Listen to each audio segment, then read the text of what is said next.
Assalamualaikum warahmatullahi wabarakatuh.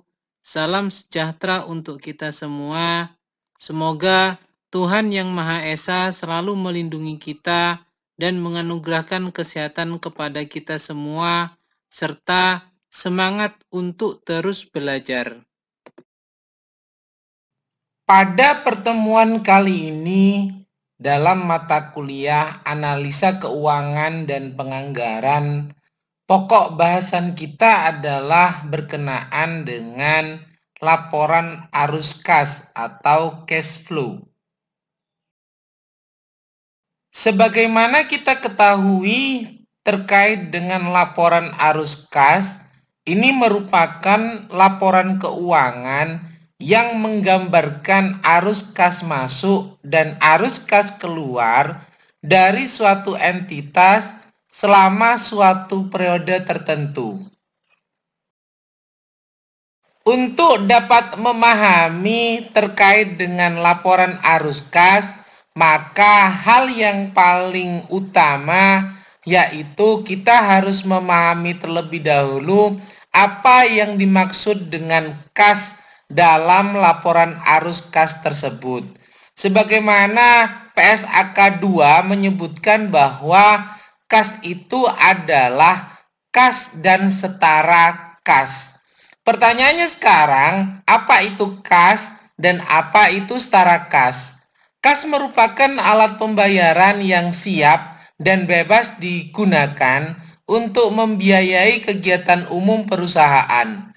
Kas juga merupakan aset yang paling likuid. Karena apa? Karena kas ini terdiri dari saldo kas dan rekening giro. Sedangkan setara kas merupakan investasi jangka pendek, sangat likuid yang memenuhi kriteria yaitu siap dikonversi menjadi kas dengan jumlah yang sudah ditentukan dan memiliki waktu jatuh tempo sangat pendek. Umumnya sekitar kurang atau sama dengan sekitar 3 bulan. Sehingga tidak memiliki resiko yang signifikan terhadap adanya perubahan nilai, yaitu yang disebabkan karena adanya perubahan tingkat bunga. Arus kas ini tidak termasuk mutasi antara pos-pos yang tidak termasuk dalam kas dan setara kas.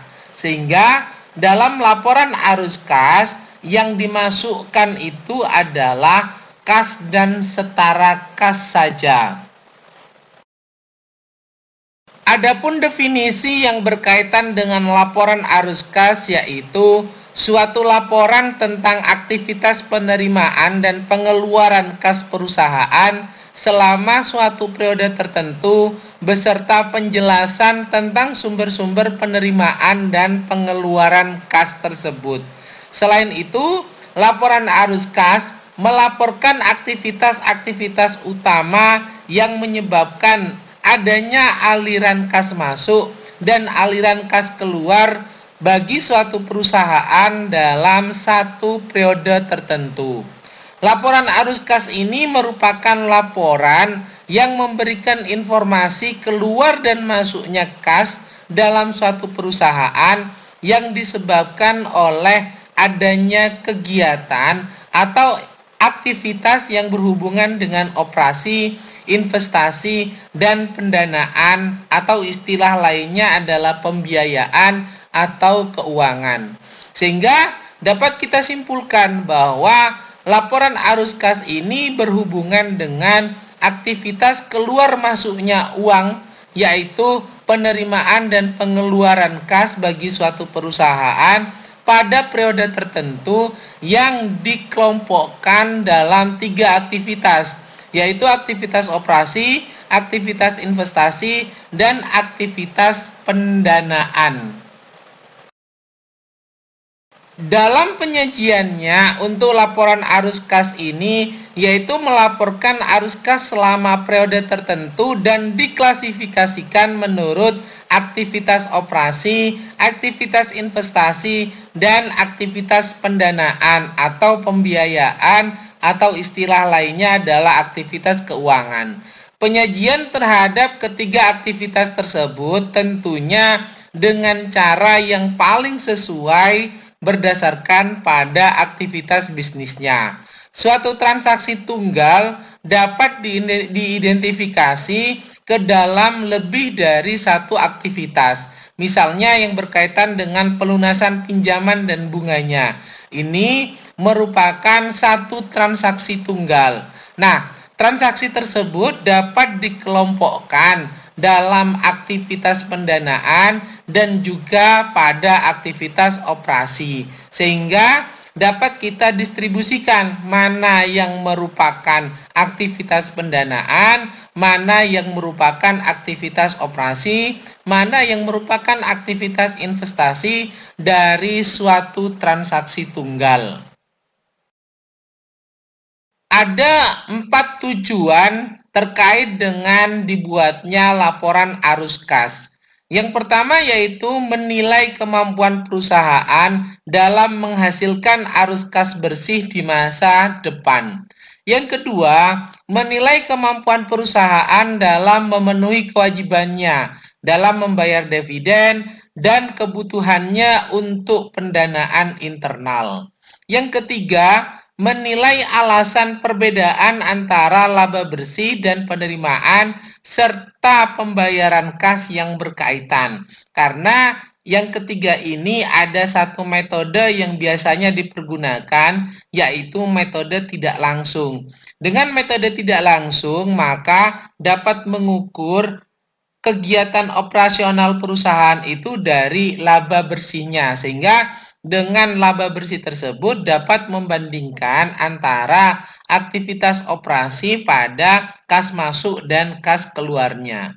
Dan yang keempat yaitu menilai pengaruh posisi keuangan suatu perusahaan dari transaksi investasi dan pendanaan kas dan non-kas selama suatu periode tertentu. Karena kita ketahui bahwa berkaitan dengan investasi dan pendanaan ini ada juga aktivitas tersebut yang tidak berhubungan dengan kas.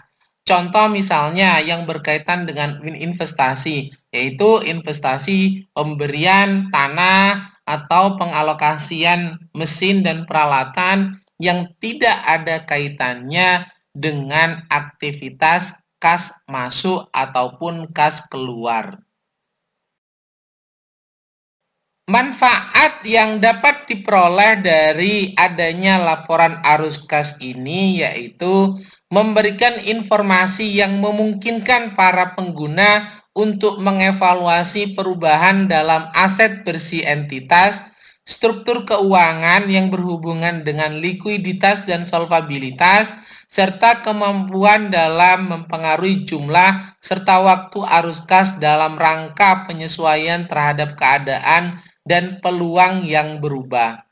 Yang kedua yaitu menilai kemampuan entitas dalam menghasilkan kas dan setara kas dan memungkinkan para pengguna mengembangkan model untuk menilai dan membandingkan nilai sekarang dari arus kas masa depan dari berbagai entitas, sehingga dapat membandingkan terkait dengan arus kas masuk ataupun arus kas keluar bila mana dibandingkan dengan nilai sekarang berkaitan dengan arus kas masa depan tersebut.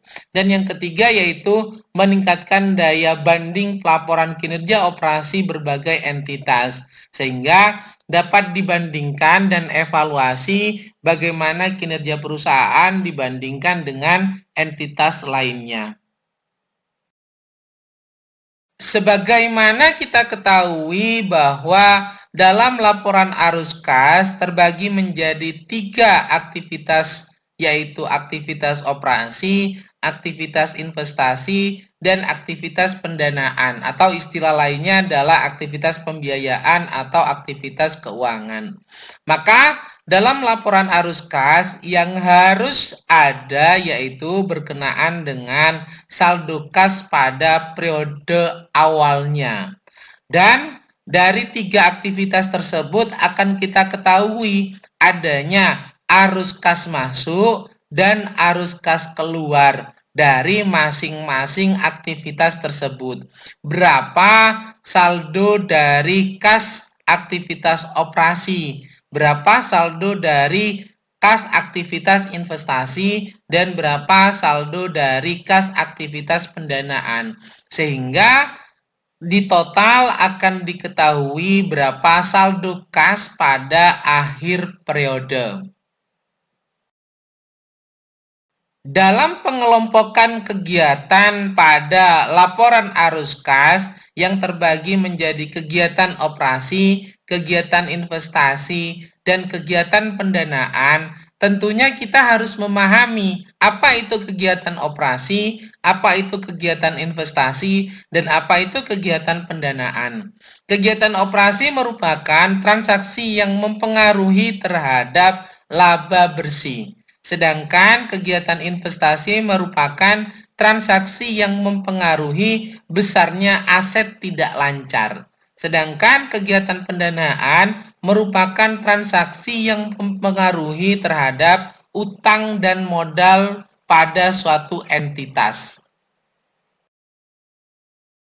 Atau sederhananya begini, yaitu untuk aktivitas operasi ini merupakan aktivitas penghasilan utama yang merupakan pendapatan bagi entitas.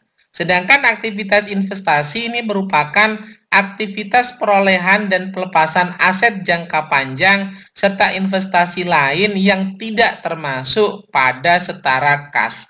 Sedangkan aktivitas pendanaan merupakan aktivitas yang mengakibatkan adanya perubahan jumlah dan komposisi ekuitas dan pinjaman entitas. Ini berkaitan dengan definisi atau memahami dari tiga aktivitas tersebut. Sedangkan PSAK memberikan fleksibilitas dalam pengklasifikasian item tertentu terkait dengan bunga, dividen, dan pajak. Tiga komponen tersebut, bunga, dividen, dan pajak ini dapat dikelompokkan, disesuaikan pada masing-masing aktivitas tersebut sesuai dengan kebijakan yang dijalankan oleh perusahaan. Apakah bunga, dividen, dan pajak tersebut merupakan komponen aktivitas dari operasi atau aktivitas dari pendanaan? Ini merupakan ilustrasi berkaitan dengan ketiga aktivitas tersebut, yaitu aktivitas operasi, aktivitas investasi, dan aktivitas pendanaan yang dihubungkan dengan kas bertambah dan kas berkurang. Di mana dalam ilustrasi ini terlihat bahwa kalau aktivitas operasi, kas bertambah itu diakibatkan oleh penerimaan pendapatan, sedangkan kas berkurang diakibatkan oleh adanya pembayaran beban. Sedangkan pada aktivitas investasi, kas bertambah diakibatkan karena adanya penjualan aset tidak lancar. Sedangkan kas berkurang karena adanya pembelian aset tidak lancar yang berhubungan dengan aktivitas investasi. Sedangkan pada aktivitas pendanaan, kas bertambah diakibatkan adanya penerbitan utang atau saham, sedangkan kas berkurang pada aktivitas pendanaan ini berkaitan dengan pembelian saham dan pembayaran dividen. Ini beberapa ilustrasi yang berkaitan dengan adanya kas bertambah dan kas berkurang yang dihubungkan pada ketiga aktivitas tersebut. Sederhananya mungkin bisa dilihat pada tabel yang tersedia tersebut untuk dapat mengelompokkan kira-kira aktivitas operasi, aktivitas investasi, atau aktivitas pendanaan ini bagaimana cara kita mengetahui yang berhubungan dengan penerimaan kas atau kas masuk dan bagaimana yang berhubungan dengan pengeluaran kas atau kas keluar. Dalam aktivitas operasi terlihat bahwa untuk penerimaan kas ini bisa dari penjualan produk atau pendapatan lainnya yang berhubungan dengan aktivitas operasional perusahaan. Sedangkan pengeluaran kasnya bisa berhubungan dengan pembelian bahan atau pembelian barang dagangan kalau perusahaannya adalah perusahaan dagang. Selain itu, untuk pembayaran tenaga kerja, pembayaran biaya yang berhubungan dengan iklan dan pemasaran, pembayaran untuk aktivitas beban operasi yang berhubungan dengan administrasi dan umum, serta pembayaran beban operasional perusahaan lainnya. Nah, ini yang berhubungan dengan kas masuk dan kas keluar pada aktivitas operasi. Sedangkan pada aktivitas investasi, dalam hal penerimaan kas atau kas masuk dapat diperoleh dari adanya penjualan gedung, penjualan mesin, penjualan kendaraan, penjualan tanah, ataupun penjualan surat berharga lainnya. Sedangkan yang berhubungan dengan pengeluaran kas dalam aktivitas investasi ini dapat berupa pembelian bangunan gedung, pembelian mesin, pembelian kendaraan, pembelian tanah, ataupun pembelian surat berharga lainnya. Sedangkan yang berkaitan dengan aktivitas pendanaan ini untuk penerimaan kasnya dapat berupa penerbitan saham, penerbitan obligasi, atau penerbitan promise vessel. Sedangkan untuk pengeluaran kasnya dapat berupa pembayaran dividen atau pembelian saham treasure kembali serta pelunasan obligasi atau premis tersebut. Itu salah satu atau contoh yang berhubungan dengan aktivitas operasi, aktivitas investasi, dan aktivitas pendanaan untuk memudahkan kira-kira transaksi apa saja yang berhubungan dengan penerimaan kas dan pengeluaran kas pada masing-masing aktivitas tersebut. Untuk lebih memahami berkaitan dengan arus kas dari masing-masing kegiatan atau masing-masing aktivitas yang ada dalam laporan arus kas, maka yang pertama kita dapat melakukan pembedahan berkaitan dengan arus kas dari kegiatan operasi. Aktivitas yang berhubungan dengan operasi ini merupakan aktivitas penghasil utama yang berkaitan dengan pendapatan entitas dan aktivitas lain yang bukan merupakan aktivitas investasi dan pendanaan. Indikator utama dalam menentukan apakah kegiatan operasi ini dapat menghasilkan kas untuk melunasi pinjaman atau memelihara kemampuan operasi entitas atau membayar dividen dan melakukan investasi. Sehingga kita dapat memahami bahwa arus kas dari kegiatan operasi ini merupakan aktivitas yang berhubungan dengan bagaimana perusahaan memperoleh penghasilan atau pendapatan dari kegiatan utama perusahaan tersebut. Dan hal tersebut tentunya bukan merupakan aktivitas investasi dan pendanaan. Contoh misalnya yang berkaitan dengan kas masuk untuk kegiatan operasi ini adalah penerimaan dari penjualan barang atau jasa, royalti, pendapatan lainnya, atau penerimaan dari pendapatan sewa, restitusi pajak, atau penerimaan dari pemberian untuk bank dan penjualan sekuritas dari perusahaan efek.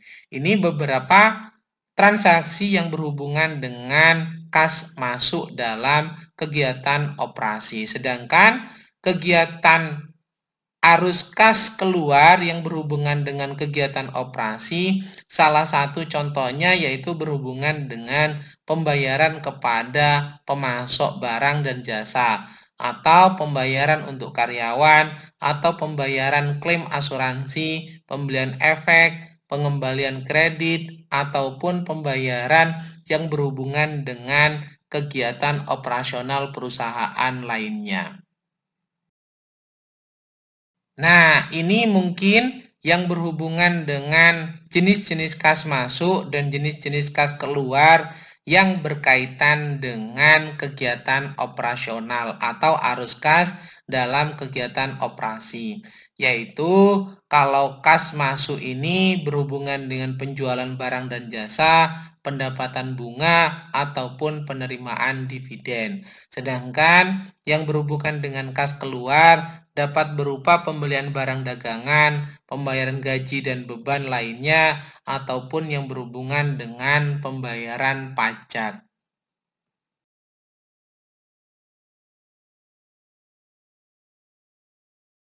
Khusus untuk arus kas dari kegiatan operasi, ini ada dua metode yang dapat dipergunakan, yaitu metode langsung dan atau metode tidak langsung.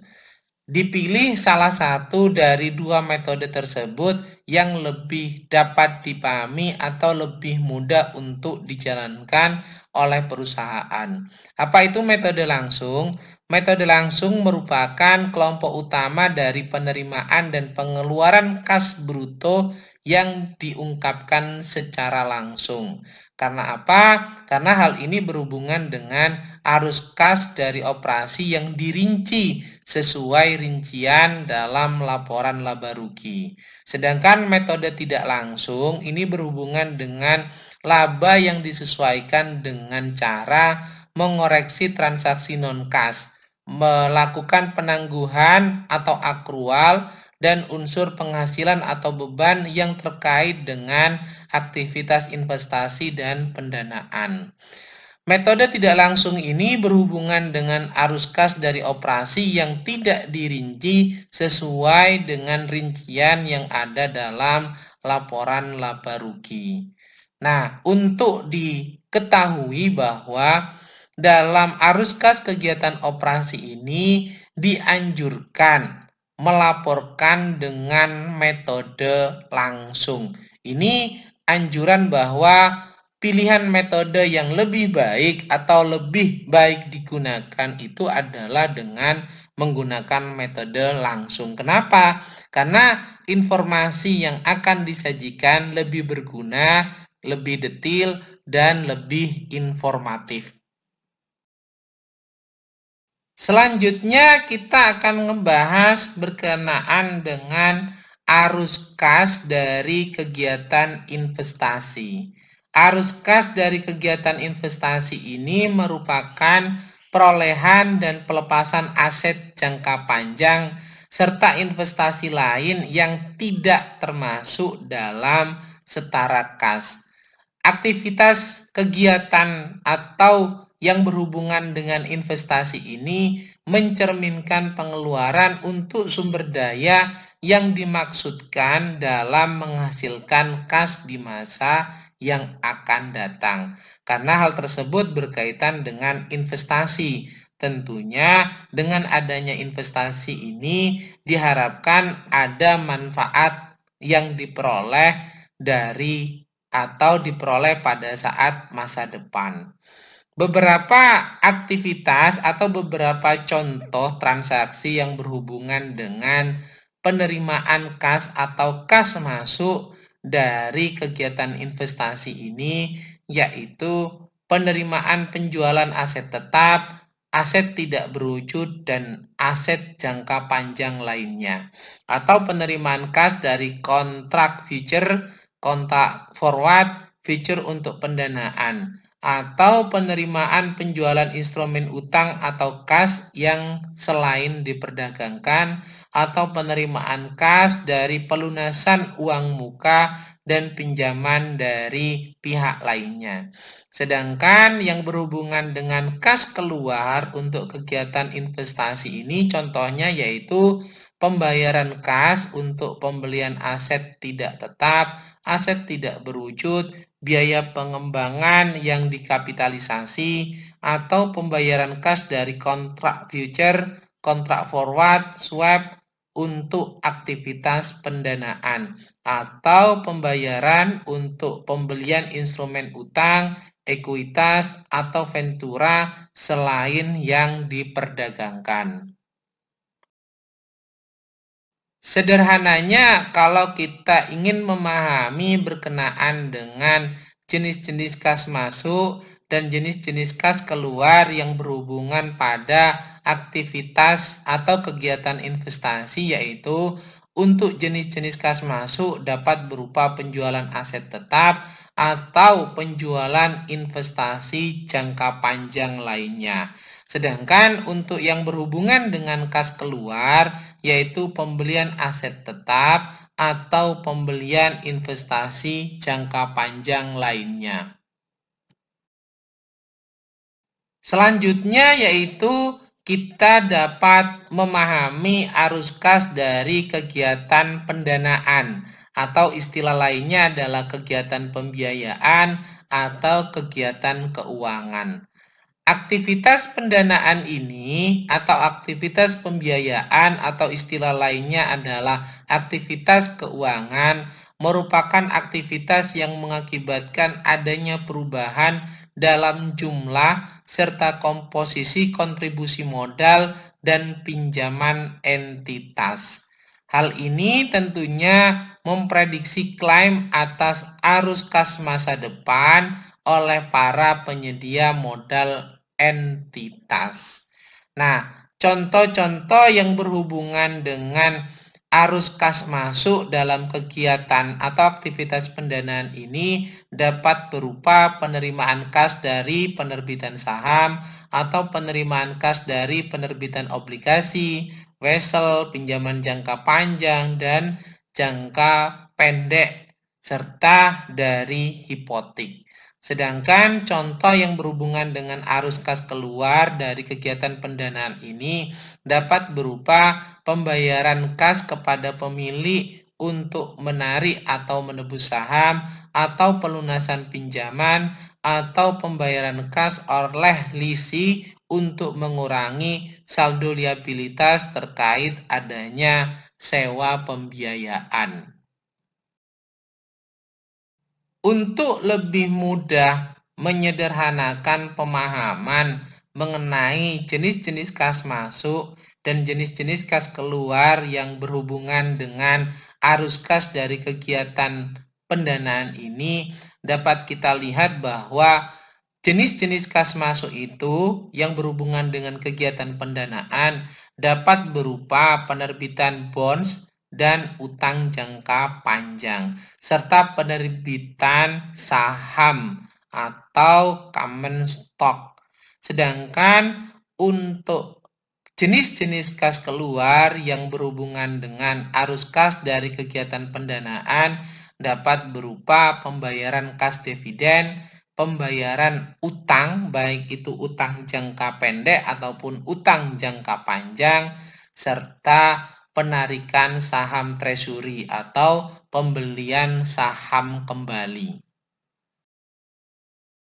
Setelah kita memahami masing-masing dari kegiatan atau aktivitas operasi, aktivitas investasi, dan aktivitas pendanaan yang ada dalam sajian laporan arus kas, maka pembahasan selanjutnya yaitu berhubungan dengan metode penyusunan laporan arus kas, terutama yang berhubungan dengan aktivitas operasi, di mana dalam aktivitas operasi ini ada dua metode yang dapat diterapkan, walaupun pilihan yang paling baik adalah metode langsung.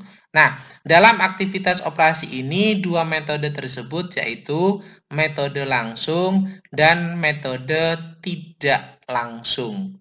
Sedangkan untuk aktivitas investasi dan aktivitas pendanaan ini tidak ada metode langsung ataupun metode tidak langsung. Semuanya berkaitan dengan rincian yang harus dicatat secara detail dalam aktivitas investasi tersebut dan juga aktivitas pendanaan. Tentunya yang berhubungan dengan kas masuk dan kas keluar.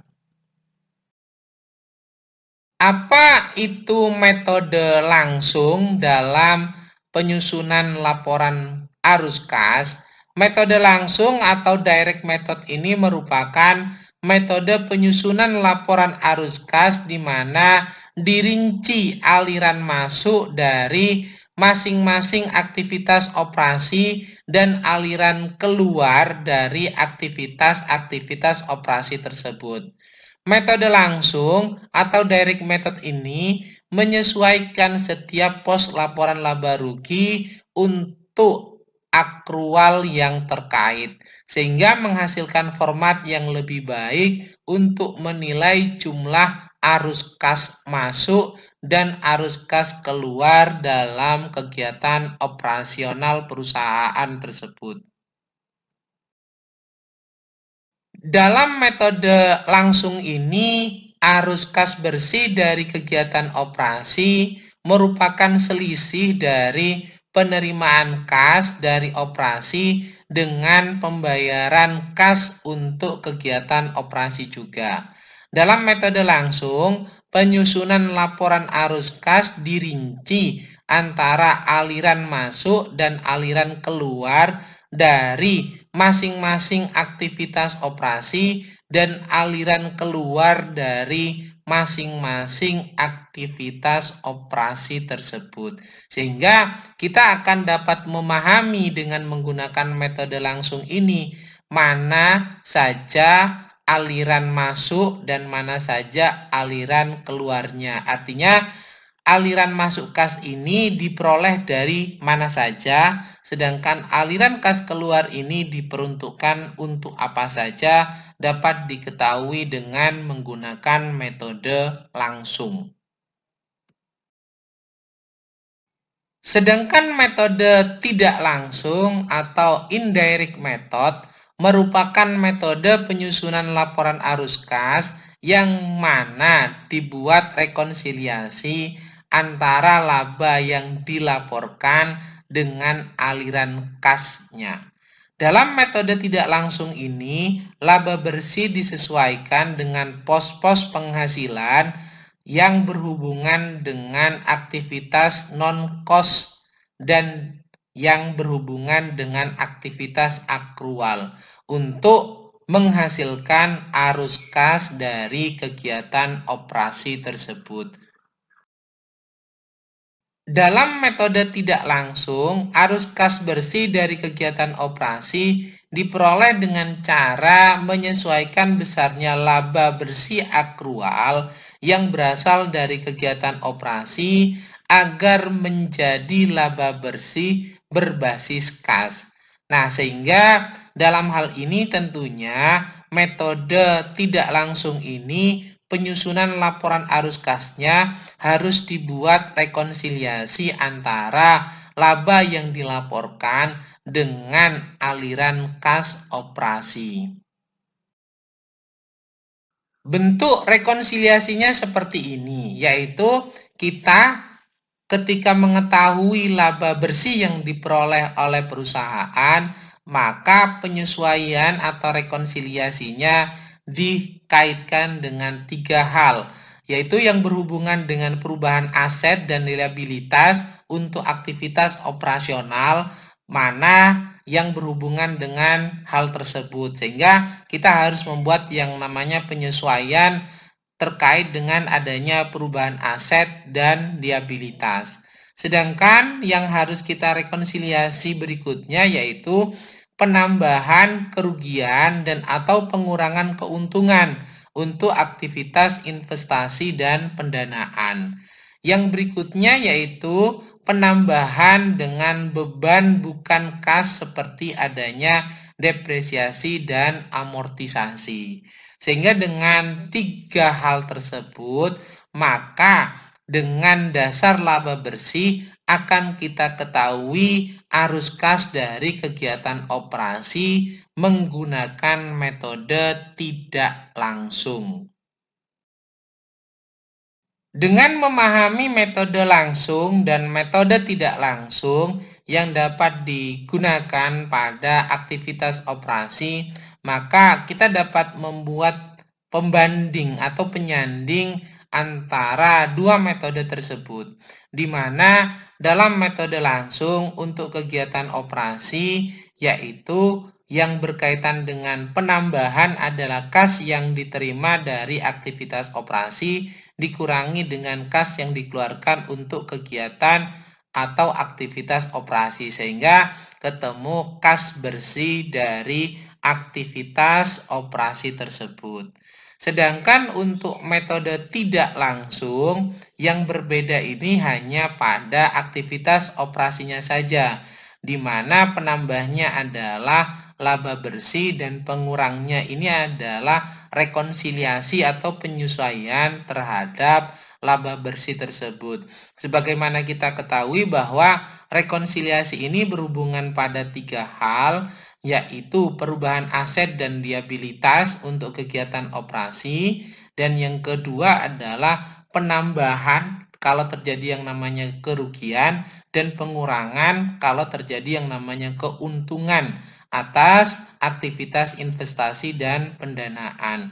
Serta yang ketiga yaitu penambahan dengan adanya beban yang bukan kas seperti depresiasi dan amortisasi. Maka ketemulah saldo bersih dari aktivitas operasi. Untuk aktivitas investasi, penggunaan metode langsung dan metode tidak langsung itu sama, yaitu penambahannya adalah kas yang diterima dari kegiatan atau aktivitas investasi, sedangkan pengurangnya adalah kas yang dikeluarkan untuk aktivitas investasi, sehingga ketemu kas bersih dari aktivitas investasi. Mana yang lebih besar antara kas yang masuk atau kas yang keluar. Sedangkan untuk aktivitas pendanaan itu juga sama antara metode langsung dan juga metode tidak langsung. Caranya adalah dalam penambahan tersebut yaitu kas yang diterima dari aktivitas pendanaan, sedangkan pengeluarannya adalah kas yang dikeluarkan untuk aktivitas pendanaan, sehingga ketemu saldo dari kas bersih dari aktivitas pendanaan.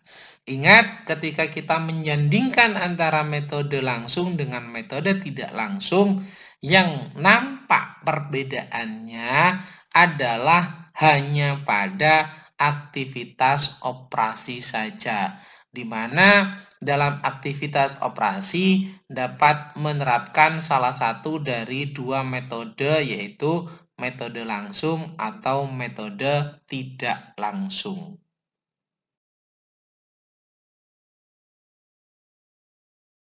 Ketika kita sudah memahami dari perbedaan antara metode langsung dan metode tidak langsung, maka kita dapat memahami antara keuntungan dan keunggulan pada masing-masing metode, baik itu metode langsung ataupun metode tidak langsung. Untuk keunggulan atau keuntungan menggunakan metode langsung, yang pertama yaitu melaporkan sumber dan penggunaan kas yang berasal dari kegiatan operasi. Ini dapat dilakukan lebih terperinci. Yang kedua, lebih mudah dimengerti oleh para investor. Dan yang ketiga, metode langsung ini direkomendasikan oleh Financial Accounting Standard Board. Nah, catatan yang harus dipahami yaitu jumlah total dari arus kas bersih dari kegiatan operasi akan sama antara metode langsung ataupun metode tidak langsung. Untuk bagian dari arus kas pada aktivitas investasi dan pembiayaan akan sama antara kedua metode tersebut. Sedangkan keuntungan dengan menerapkan metode tidak langsung, yaitu yang pertama adalah fokus pada perbedaan antara laba bersih dan arus kas bersih. Selain itu, untuk mengungkapkan hubungan antara laporan laba rugi, neraca, dan laporan arus kas, karena ini berkaitan dengan adanya rekonsiliasi pada 3 hal tersebut. Yang ketiga, tentunya ini merupakan biaya yang lebih murah. Kenapa? karena hanya melakukan penyesuaian di akhirnya saja, tidak melakukan kegiatan pencatatan setiap adanya transaksi yang berhubungan dengan metode atau kegiatan operasional perusahaan. Yang keempat, tidak perlu menyiapkan laporan pelengkap seperti yang harus dibuat jika menggunakan metode langsung. Dan yang terakhir, berdasarkan survei, hampir 98% kebanyakan perusahaan pada umumnya menggunakan metode tidak langsung dalam kegiatan laporan arus kasnya. Sedangkan keunggulan dari metode langsung dan metode tidak langsung yaitu untuk keunggulan dengan metode langsung menunjukkan penerimaan dan pembayaran kas dari aktivitas operasi yang dilakukan secara rinci, dan yang kedua, informasi dalam bentuk penerimaan dan pengeluaran kas lebih dapat menjelaskan kemampuan perusahaan dalam menghasilkan arus kas dari aktivitas operasi yang memadai untuk membayar utang, membiayai kembali kegiatan operasi, dan membayar dividen kepada pemegang saham. Kenapa? Karena dilakukan secara terperinci sehingga kita dapat mengetahui arus kas masuk itu berasal dari mana saja dan arus kas keluar itu dipergunakan untuk apa saja, terutama untuk pembayaran utang, untuk pembayaran kegiatan operasi, dan pembayaran dividen kepada pemegang saham. Sedangkan keunggulan untuk metode tidak langsung yaitu berfokus pada perbedaan antara laba atau rugi bersih dengan arus kas bersih dari kegiatan operasi, serta memberikan informasi yang menghubungkan laporan arus kas, laporan laba rugi, dan laporan posisi keuangan atau neraca. Ketika kita sudah memahami apa itu laporan arus kas, maka yang terakhir kita harus mengetahui format dari laporan arus kas itu seperti apa. Dalam laporan arus kas itu terbagi menjadi 3, yaitu aktivitas operasional, aktivitas investasi, dan aktivitas pendanaan. Maka dari masing-masing aktivitas tersebut dibuat yang namanya rincian. Kas masuk berasal dari mana, kas keluar berasal dari mana. Sehingga pada masing-masing aktivitas tersebut dapat diketahui nilainya untuk menentukan kenaikan kas pada periode tersebut. Sehingga dapat diketahui posisi kas atau saldo kasnya pada akhir periode senilai berapa. Ini format yang umum dipergunakan dalam sebuah perusahaan berkaitan dengan laporan arus kas, di mana dalam laporan arus kas ini biasanya perusahaan menyandingkan antara 2 periode, yaitu periode saat ini dan periode sebelumnya, untuk mengetahui perbandingan antara aktivitas operasi, aktivitas investasi, dan aktivitas pendanaan pada periode saat ini dibandingkan dengan periode sebelumnya. Dan tentunya untuk mengetahui saldo kas dan setara kas pada periode saat ini dan periode yang akan datang.